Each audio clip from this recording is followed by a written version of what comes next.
ہم خوف زدہ کیوں ہوتے ہیں؟ خوف اللہ تعالیٰ نے ہمیں دیا ہے تاکہ ہم خطرناک چیزوں سے، ڈینجرس چیزوں سے بچ سکیں۔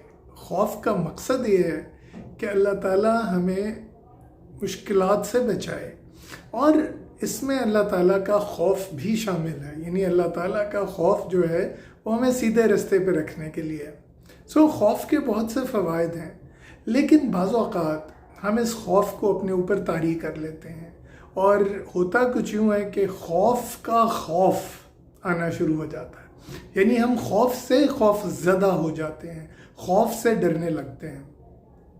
تو ضرورت اس امر کی ہے کہ ہم خوف سے خوف زدہ نہ ہوں، اور اپنی ان چیزوں کو جو کہ ہمیں کرنے چاہیے صرف خوف کی وجہ سے نہ چھوڑ دیں۔ تو میرا مشورہ یہی ہوگا کہ خوف کا خوف ختم کریں اور